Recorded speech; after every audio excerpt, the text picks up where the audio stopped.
Thank you for joining us. My name is Felix Ikhuenbor. Let's begin with update on the upcoming elections in Edo State. Ahead of the polls billed for September 21, 2024, 17 out of the 18 political parties have signed the peace accord initiated by the National Peace Committee to guarantee the conduct of free, fair and credible elections across the 18 local government areas of the state. News Center's correspondent, Austin Azu, who monitors the exercise in Benin City, the Edo State capital, reports that the PDP refused to sign the peace accord. His report. Ahead of the September 21st, 2024 governorship election in Edo State, the political atmosphere appears tensed following the activities of the various political parties contesting the election. While the concern of Nigerians seems to be a peaceful election, others want the political parties to sign a peace accord to guarantee a peaceful exercise before, during and after the election. Against this background, the National Peace Committee, led by its chairman and convener, Nigeria's former head of states, Abdulsalami Abubakar and Matthew Kuka, invited all the governorship candidates and their deputies, alongside chairmen of the 18 political parties, to affirm their commitment towards a peaceful election.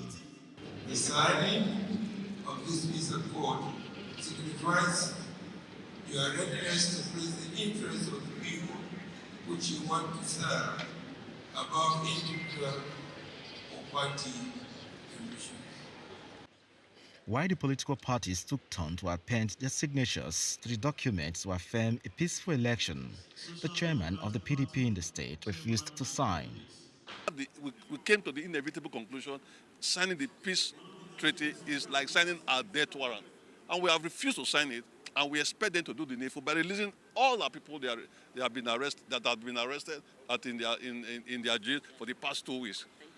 So we think that this is the reason why we are not signing. We think the Nigerian police is so partisan under this very, very biased IGP, and we are asking that he should take off his hands from Edo. That Edo is not like any other state in this country. Earlier in their goodwill messages, INEC chairman reaffirms the commission's determination to conduct free, fair and credible election. In the same vein, the Inspector General of Police says the police will remain impartial and provide a peaceful atmosphere for all.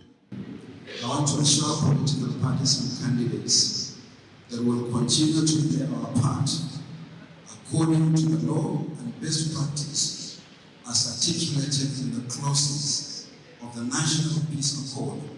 We recognize the importance of this movement and the trust placed on us to protect the integrity of this election. We will remain impartial, professional and vigilant, while providing a level playing ground for all the political parties and their candidates. I urge all stakeholders to embrace peace. While advocating a peaceful election, convener of the National Peace Committee further appeals to residents of Edo State to come out en masse to vote their choice candidate.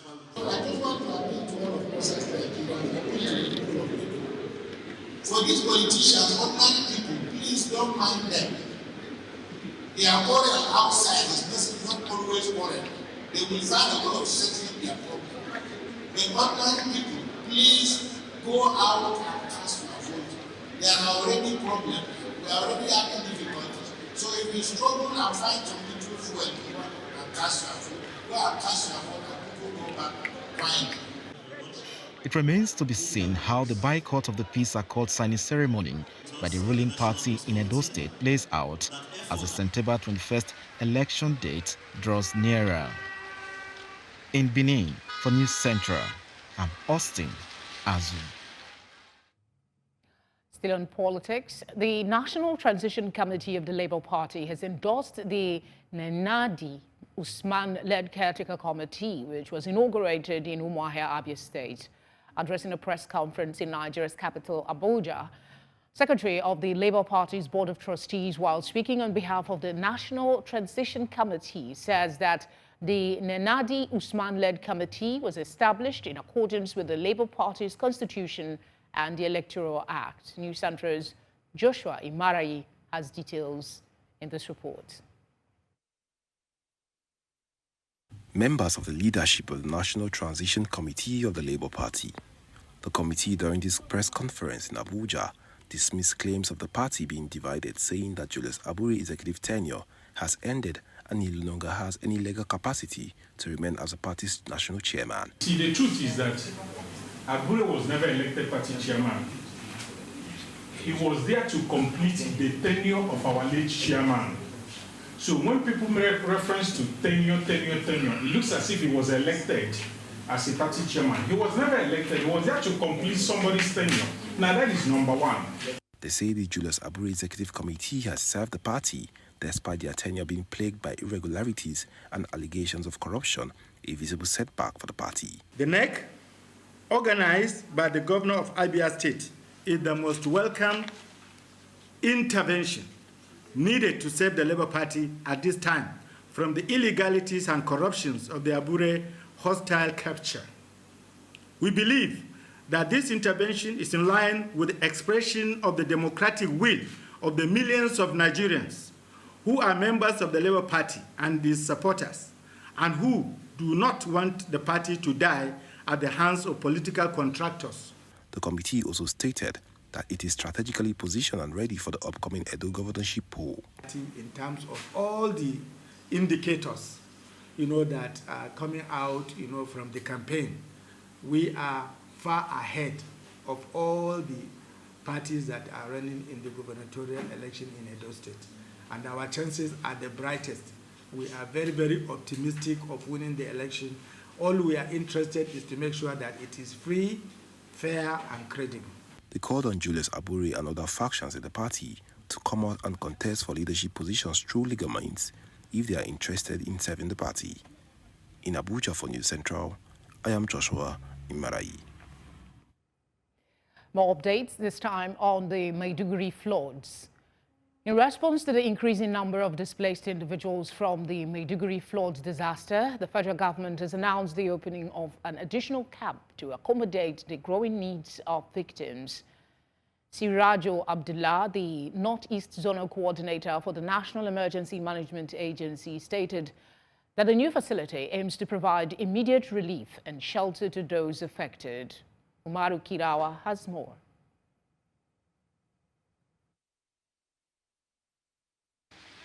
Children and women continue to struggle to meander through the flood in Maiduguri. Rescue operations still ongoing as more than 1 million people are affected by the flood. Authorities have not yet determined the exact number of casualties as they call for more interventions to address the needs of the growing population. Initially, we planned for about 5,000, but this place can contain about 10,000 individuals. So we don't want a congestion. That is why the state government is also opening up new camps. As at yesterday, Babagana Wakil was designated, but it has been replaced with WTC because WTC has more facilities. Families who have been rescued or got their way out of the water are camped, while food is being provided to them by the government as well as humanitarian organizations, yet their needs require more support as the number keeps increasing. We need food. After all, we even need clothes because all of our clothes have been covered by water. We need help. And the advice I'm going to give to all of my brothers in the world is, if they cannot help us with anything good, we need their prayers. Delegations keep coming to the state to sympathize and offer financial assistance, among others, to support the victims of the flood. But from all indications, much is needed to meet the needs of the people. In the life of the West African coast, I don't think we have ever seen this level of emergency and disaster. I think we need to come to the rescue of the people of Borno and Maiduguri in particular. I've come with a small token of 50 million naira for him to start serving some of them before other subnationals. For now, I've told His Excellency I gave them a token contribution of 100 million naira. All of us, at national and sub-national level, need to come out and help the state neighboring state, whatever it is we can throw in, it will really, really help. This is the premises of the State Specialist Hospital, Maiduguri, in the heartbeat or the heart center of Maiduguri at the post office area. And if you can see behind me, residents leaving their homes. They have been displaced by the flood waters. But their prayers and hope is that the flood will soon dry up so that they will pick up the pieces of their lives and be resettled in their homes. In Maiduguri for News Central, Umaru Kirawa. To discuss this, we're joined by a climate expert, Abiola Osheniyi. Abiola, thank you for joining us. I mean, the pictures tell a story of destruction. Please explain to us the connection between climate change and what we have today, and how can a government be better prepared? So first off, flooding is a natural occurrence stimulated by quite a number of things. One, increased rainfall based off of, climate activities, and also the fact that when you have sea level rise, ocean level rise, you then have potential flooding. Incidentally, or ironically in this case, Maiduguri happens to be one of those areas where it's within the floodplain.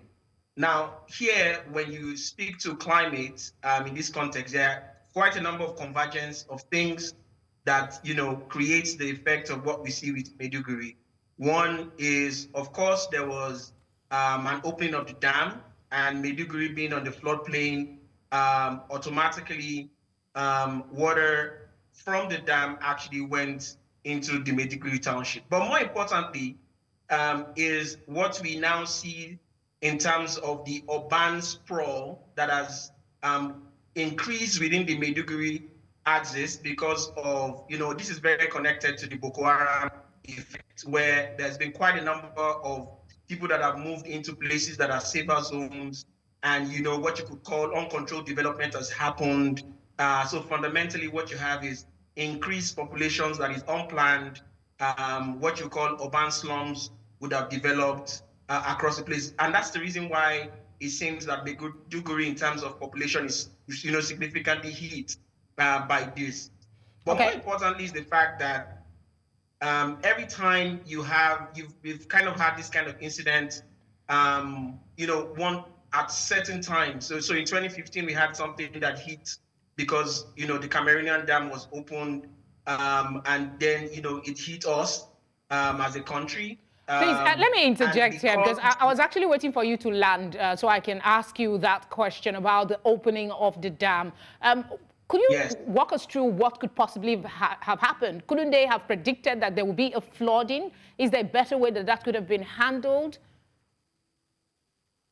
Actually, every time you have, the opening of a dam, there is potentially flooding. And I was just getting to that usually what you find is a proper drainage system that manages, the collection and then, the movement of water within urban centers, sort of meanders it within the city and takes it out somewhere where it has, minimal effect. In fact, the water could be redirected in certain instances for agriculture, could be redirected, for other uses that may be valuable. But, just looking at the urban terrain that I was describing for Maiduguri, you could potentially see, and like most cities of the country, we do not have good drainage systems. So it's a failure of infrastructure, development in itself, to say proper infrastructures need to be in place. Storm drainages need to be in place to ensure that when you do have this kind of dams open up, they are actually collected, the water is collected and is channeled appropriately, because this is something that would usually happen. The dam gets full, and as a part of managing the fact that you don't want the dam to actually collapse, because the dam is also an urban infrastructure that helps to generate electricity and also used in agriculture, you are then able to say, as a result of this, you want to minimize the effect of breaking down the dam. So once the pressure of the dam is there, it is something that should happen that you would release the pressure on the dam and then let go of the water. So in this case, the water is let go, but the receiving side is not prepared. In this case, Maiduguri Township, as it were, or municipality, as it were, is submerged because of this actual effect. I mean, we need to know where the blame lies for us to be able to start to look for solution. Who are those, or what are the factors that contributed to, allowing this flooding situation? This could have been avoided, right? Yes, absolutely. It could have been avoided. But like I said, it's a myriad of things, should I say, collocating together, creating this effect. First, you have the aspect of urban planning with respect to how I know you talked about that, but you also talked about the fact that there is need for available infrastructure to channel the water away. Yes. So whose responsibility? Yes. So urban planning will help you basically map out what the storm drainages should look like. And then you should invest in that, get the right investment in, in putting those storm drainages in place, right? That's one. Two, development control in itself should minimize when people are building on storm drainages, so that you don't have cases where the storm drainages are actually built upon. So quite a number of places are now being built upon in Maiduguri that, would have been places probably not inhabited before. I guess to be fair, it's a collective. The government and the people all have a role to play. But looking ahead quickly, in the interest of time, how can Nigeria maybe leverage international cooperation and climate finance mechanisms to enhance its capacity, adaptive capacity rather, and resilience to climate-related matters? So the dam it's a great infrastructure for providing electricity, but it also helps us manage issues about water that can actually be used for irrigation. So the first thing for us to do is basically do a quick assessment as a people and be intentional about our policy of using, what we have as a resource, in this case as water, and then channeling it correctly with the right infrastructure, now drainages, to be able to use it for agriculture in certain places. In fact, some of the water can be directed into, what you call your storm reservoirs that can later be converted to drinkable water if they are properly go through the normal filtration processes. So fundamentally, it's us being intentional about, the fact that we know this is something that will happen, and then creating a strategic plan as a people that operationalizes the fact that once the water is coming, we're able to collect, manage, and then, use it for other useful aspects of our life, drinking water, agricultural uses, industrial uses, for instance, as well, is something we can basically do. So it's an intentional plan we need to have. And from a climate financing point of view, I can very well tell you that if we present a correct plan, plan of action in terms of infrastructure that helps us manage this aspect of climate events as a mitigation strategy, definitely we'll be able to get financing as a country for this. All right, Abiola, thank you for speaking with us. Thank you very much for having me. We want a short break. When we come back, we have stories from Zamfara on underage mining. Stay with us.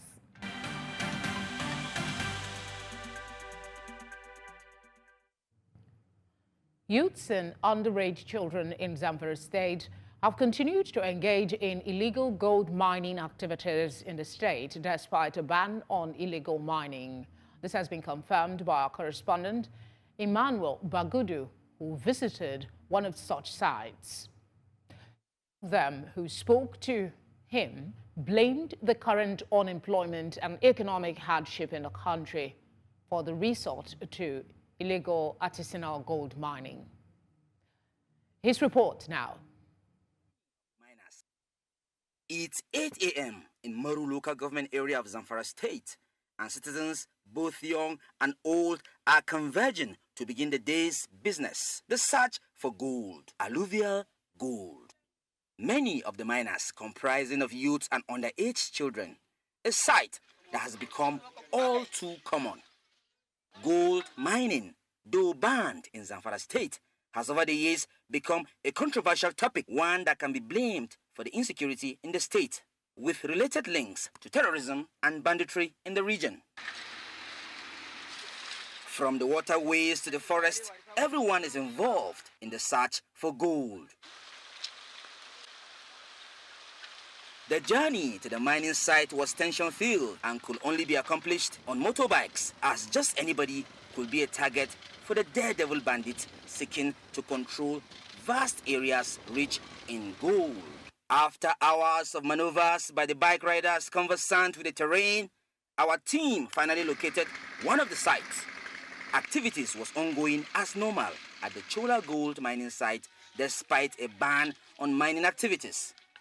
They are sent people like soldiers or civil defense or police. They arrest us like a thief. We are not a thief. We are mine ourselves. We are depending ourselves. Ina aikin mining ne na zinari. Yanayin aiki wani lokaci muna zuwa muna samun abubuwan da muka so mu yi lalurorinmu mu taimaka ma 'yan uwanmu da sauran abokanai mu taimaka ma tsoyayyinmu don gudun gan mu zama zaman banza muna yau zuwa mu je mu taba abun nan kayan mutane to shine muna son mu kare kanmu da wanga nema da muka yi. This is another gold mining site in Chola, Maru local government area of Zamfara state, and this time around they are using machine. Now that machine there is being used to trap the particles of alluvial gold. It has a sack-like or rather a carpet attached to it. After they are tired with the day's job, they open up the machine and then they get the particles of this alluvial gold that is trapped on the carpet. And then they will now put it together in a leather and take it up for processing. Nasiru is a graduate of English and Social Studies from the Zamfara State College of Education. He chose to speak on behalf of the miners, saying that the current economic situation, combined with the lack of employment opportunities for youths, has put many of them in a desperate situation. Yes, there's many. There's many. They are doing this. Yes, yes. Even here, we are many. Many graduates? Yes, many graduates. Some people is a NCE, even degree. There's more people where they finish degree, but they don't have job. That's why to join them from there and get the money. While evidence shows that many in this area are in the trade, including underaged children, the returns have made it too tempting to ignore. Okay. 1% is 950 naira. Like this? Yes. This only this one is yes. 1%. Yes, it's 1%. And how much is it, you said? 950, yes. 950 naira. Yes. That's good money, you know? Yeah. Yeah, that's a good one. Yes. Here. Yes, only here. Just this. Here. Just three particles. Just only this. Three particles you are saying. Yes, yes. Okay, that's good. It is very obvious that the youth and children in Chola will continue to dig for gold as far as hunger and starvation continue to bite hard on them. In Chola, Maru local government in Zamfara state, for News Central, I am Emmanuel Bagudu. Emmanuel joins us now for further insight to this report. Emmanuel, thank you for speaking to us. I know you've had a long day, but just talk to us quickly en route to that location. We know for a fact already that the federal government is tightening its grip on illegal mining. Did you observe federal presence or maybe the nation's mining marshals?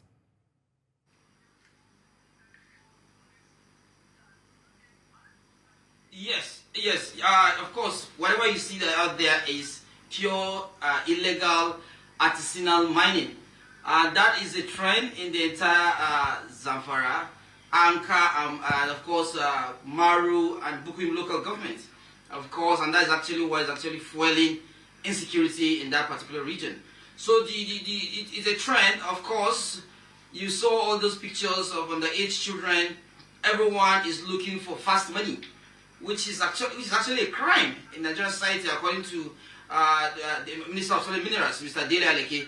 So it's illegal, but they are not stopping because they have made it clear that they are doing it to look for food. The harsh economy is making them do that, and of course, most of those children you see are victims of insecurity. Most of their parents were killed by bandits. They become so destitute, and then they have no choice than to go into that kind of artisanal mining. Yeah. On the raid children, were there any, did they talk about school? Did they talk about the fact that, I mean, primary education is supposed to be free across the country. What about that?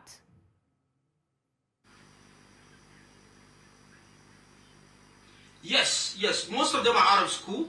because yeah, primary education is actually free, almost free. Of course, especially in Zamfara, they have a very good intervention in education.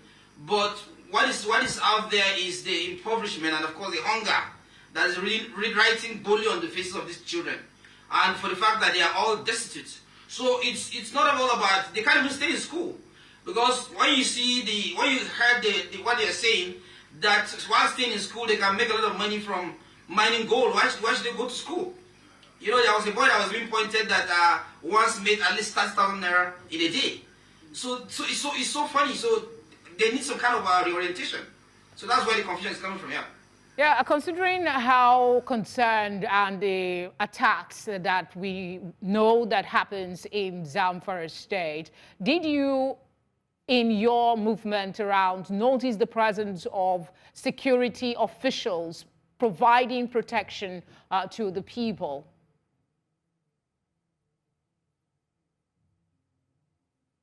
Yes, there's a huge problem of insecurity. They are trying their best. The security officials are only mounted on the highway to conduct checks. Only they were just kept to conduct checks. We encountered, this central actually encountered, the crowd during competition. And these bandits take advantage of the lower number of security officers in that particular region. So there is an absence, or rather, because the bandits are actually using a game of numbers. They come in crowds, in hundreds. So they're everywhere, they're everywhere. You can visibly see them everywhere in that particular axis. Bukuyum, Anka, and of course Maru local government. So they are everywhere, and they attack at will. So there's need for more reinforcement in that particular region. Not that the security officials are not working. They are working very, very hard, but they are few. Very few. So we need that number to be increased, yeah. Emmanuel, thank you very much. I must express that I am concerned, I'm sure you are as well, about those children's future. We hope the government sees this and do something. Thank you again. Nigeria's Chief of Army Staff, Lieutenant General Taoreed Lagbaja, has expressed the need for the officers and troops of the Nigerian Army to be equipped with digital transformation and smart soldier concept. This, he said, would better position the Nigerian Army in combating the various forms of insecurity in the country with improved and standardized technical know-how that will meet international standards. Chizoba Anyowe, who is our correspondent in Jos, tells us more.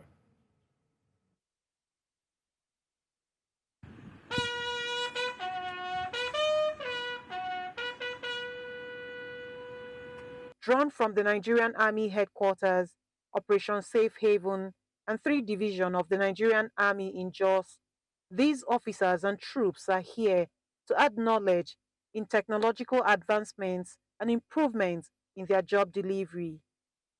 It is on this premise that the Chief of Army Staff is particular about the training, emphasizing it is out of the commitment of the Nigerian Army in improving the delivery of our officers and troops in the quest for innovative ways for combat efficiency. The Chief of Army Staff, Lieutenant General Taoreed Lagbaja, was speaking during a one-day seminar on digital transformation and smart soldier concepts, which held at the 3 Division Maxwell Kobe Cantonment in Jos.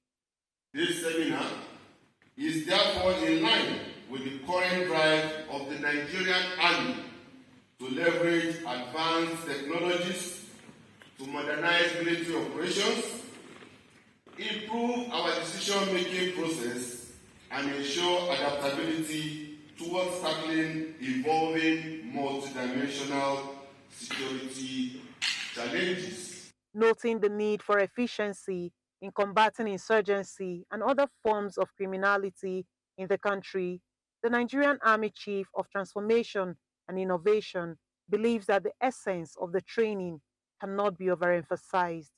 It will particularly enhance the capacity of junior and middle cadre officers of the Nigerian Army, who are the main targets of this seminar, to make informed decisions, manage resources effectively in a rapidly changing environment. Theme of the seminar is enhancing digital transformation and smart soldier concept for combat efficiency.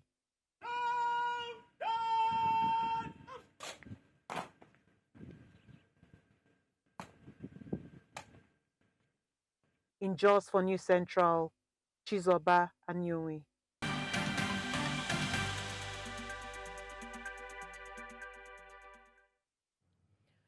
Thank you for staying with us. The news now continues in East Africa, where Tanzania's main opposition party, Chadema, has threatened to stage mass protests over alleged killings and abductions of its members.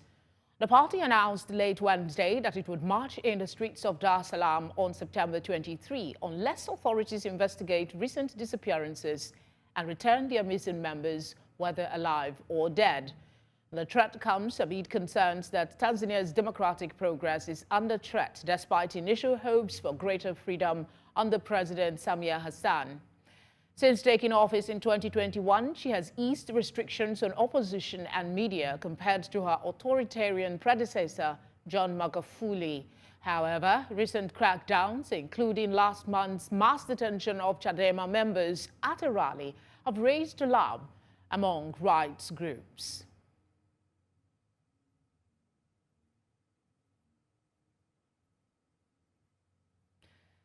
At least 18 people have died following an Israeli bombing of a UN-run school in Gaza. 6 of the victims were UN staff, including the manager of the shelter, as well as children and women.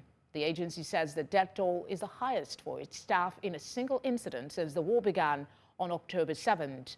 News Centre's senior international correspondent, Adeshewa Josh, has the latest from Istanbul.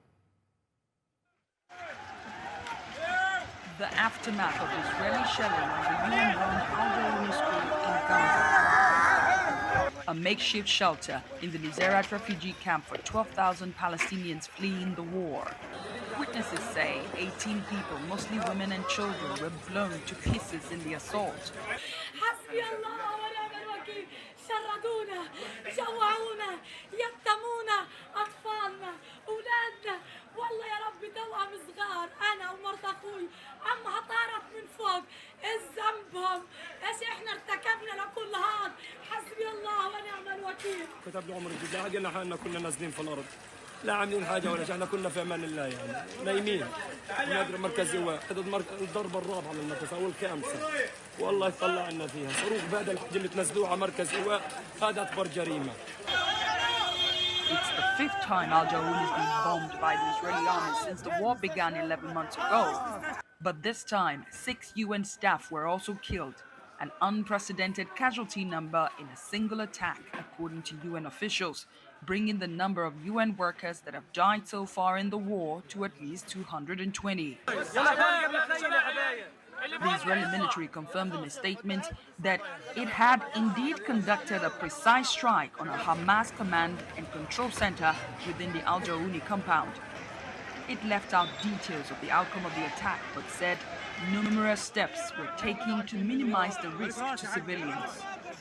But to the victims and survivors of the war, those measures just aren't enough.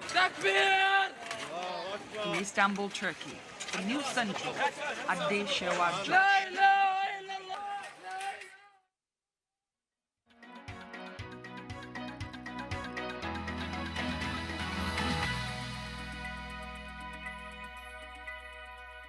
Business news in association with Money Master PSB, the easy way to master your money.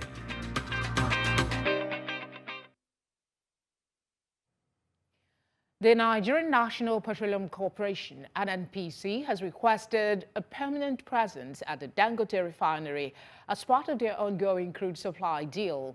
NNPC aims to closely monitor the entire process, ensuring efficient crude supply and processing and securing a steady flow of premium motor spirit, PMS, for the country. The discussions revolve around a new model where the refinery will buy crude from the government in Naira and sell in the same currency. The negotiations are ongoing, with critical aspects like crude pricing and the Naira exchange rate yet to be finalized. Aliko Dangote has agreed to the federal government's proposal despite the likelihood of financial losses in the interest of the country's desperate need for foreign exchange and the deteriorating value of the naira. The Securities and Exchange Commission has announced a timetable for releasing locked-up funds of investors of failed fund management companies. The government, through the Ministry of Finance, has approved the release of 1.5 billion Ghanaian cedis as part of the bailout program. The funds will be released in 3 tranches, with the first tranche of 700 million in August 2024 and 400 million each in October 2024 and December 2024. This is in addition to the 4.46 billion previously released. The bailout covers investors with examined claims who have accepted the government's bailout package, and they will receive the hire of 50,000 or 15% of their outstanding examined claims. The bailout will be rolled out through the Special Purpose Vehicle Amalgamated Mutual Fund AM Fund managed by GCB Capital Limited. South African inflation expectations for the next 2 years have edged closer to the 4.5% midpoint of the central bank's target range, reinforcing the case for interest rate cuts. Average inflation expectations 2 years ahead fell to 4.8% in the third quarter of 4.9% previously. Central Bank Governor Lesetja Jagyago had said the Monetary Policy Committee would only adjust its policy rate once inflation is sustainably at 4.5%. Cooler expectations, a cooling in pricing pressure, and expectations of the Federal Reserve lowering U.S. borrowing costs, a factor that analysts believe will persuade officials to lower interest rates by 25 basis points after their meeting on September 9, cutting South Africa borrowing cost for the first time since the height of the COVID-19 pandemic in 2020.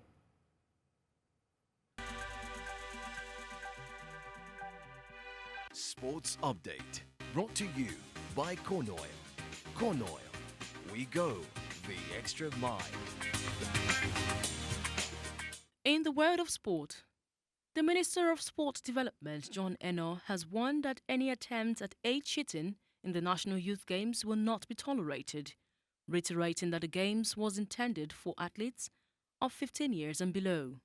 Eno will emphasize the importance of upholding the integrity of the Games by strictly adhering to the age requirement, called on participating states in the Games to embrace the spirit of fair play and sportsmanship.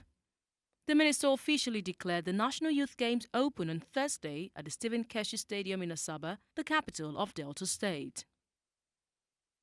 The National Youth Games open. So I'm glad to welcome here.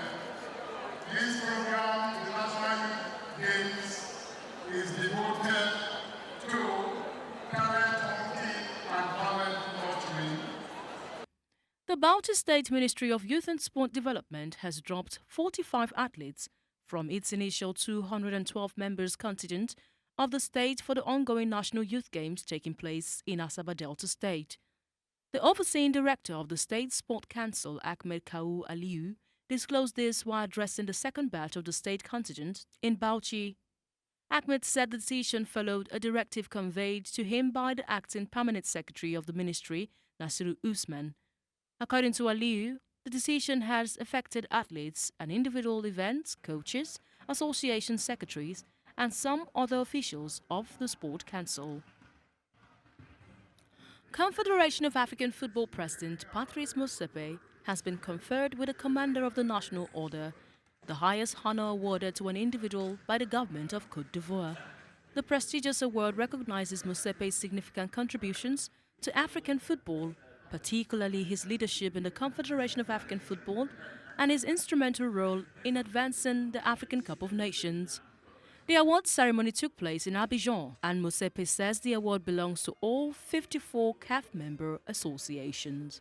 Well, it's a great honor for me, and this award is an award for the 54 nations. Finally, in the world of sports, the Premier League's long-awaited hearing into Manchester City's 155 alleged charges will begin on Monday, 16th of September. City have been charged with breaking financial fair play rules over a 9-year period, which started in 2009 and went on until 2018. During the period, Manchester City, who have denied all charges against them, won the Premier League 3 times. The club is accused of failing to provide accurate financial information, among other infractions. The comprehensive list of charges includes numerous counts of failing to disclose accurate details regarding financial matters, sponsorship revenues, and managerial contracts. And that's it in the world of sport. I am Onyinyechi Obaro.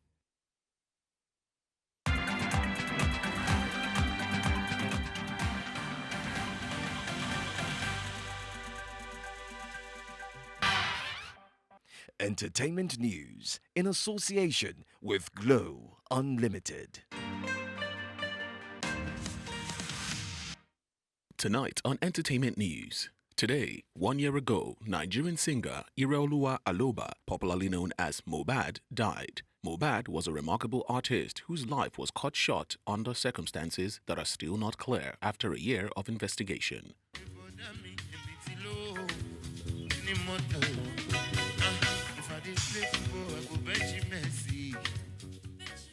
From his breakthrough single to his rise as a leading voice in the Nigerian music scene, Mohbad captivated audiences with his unique blend of Afrobeat, street vibes, and heartfelt lyrics. His music was more than just sound. It was a reflection of his soul, his struggles, and his dreams. In his short but impactful career, Mohbad touched countless lives. His tracks became anthems for many, and his story inspired those who followed his journey, from the streets of Lagos to the hearts of fans across the globe. His influence was undeniable. Tragically, Mohbad's life was cut short on September 12, 2023. He passed away under circumstances that have raised questions and led to an ongoing legal battle. His sudden death was initially reported as a result of complications related to an illness. However, suspicions and concerns have emerged, prompting investigations into the true cause of his passing. The aftermath of Mohbad's death has sparked significant controversy. There have been allegations and legal battles concerning potential foul play and the circumstances leading up to his passing. Fans and activists have been vocal in demanding justice and transparency, calling for a thorough investigation into the events surrounding his death. Beyond the spotlight, Mohbad was known for his kindness, his dedication to his community, and his unwavering commitment to his craft. He was a friend, a mentor, and a beacon of hope for many. Today, we mark this anniversary. We celebrate not just the music of Mohbad, but the spirit of resilience and joy he brought to all of us. His legacy continues to inspire and uplift, reminding us that his impact was far greater than the beats and the rhythms he shared. Mohbad, you will always be remembered and cherished. Your music lives on, and your story remains a testament to the power of passion and perseverance. Rest in peace.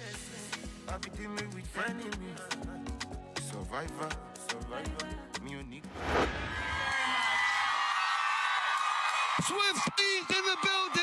Taylor Swift had a historic night at the 2024 MTV Video Music Awards, VMAs, winning 7 awards, bringing her career total to 30 Moon Person trophies. This ties her with Beyoncé as the top winner in the show's history. Beyoncé has won 26 awards solo, with additional wins as part of The Carters and Destiny's Child. Swift's biggest triumph came with the collaboration with Post Malone on their hit Fortnite, which earned 5 of her 7 awards, including the covered video of the year. This marks the 3rd consecutive year and 5th overall that Swift has won in the Video of the Year category, extending her record for the most wins in this category. Swift, who directed the Fortnite video, also took home Best Direction, continuing her dominance in that category with 4 wins in 5 years. That's all on Entertainment Tonight.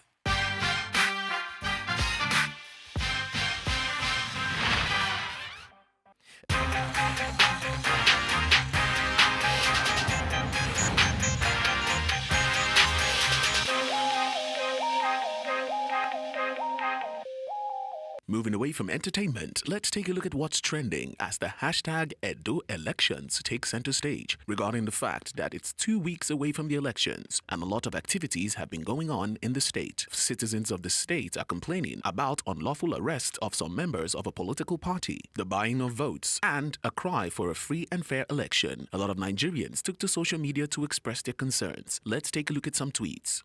At Adaibu, all we want in Edo State is peace with a free and fair election.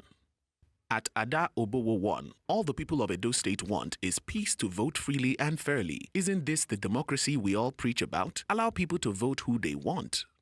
At Osas_the plug, how can you ask political parties to sign a peace accord when security operatives have unlawfully arrested some members of the PDP and transferred them to Abuja? The people want peace in Edo State before, during, and after the September 21st election. At Miss Laide, Edo State election is in less than 2 weeks. Allow the people to vote for the one they want. Taking advantage of the bad economy by buying votes is totally wrong. A free and fair election is all we ask for. That's all on What's Trending.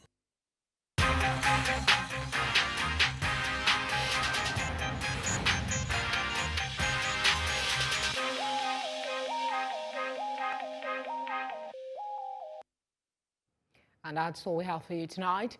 But before we go, let's take another look at some of the major stories. The People's Democratic Party has refused to sign peace accord ahead of Edo Governorship Election. Authorities have opened additional camp for Maiduguri flood victims. Youths have blamed harsh economy for illegal gold mining in Zamfara. We also told you that Tanzania's opposition party has demanded justice for missing members. Do send your eyewitness report to the number showing now on your screen. Okay, you can follow us on social media as well. There you have it, at News Central TV. You can watch News Central live on DSTV channel 422, Star Times channel 274, Avo TV, and on YouTube. Many thanks as always for your time. Have a good night rest. I'll see you tomorrow.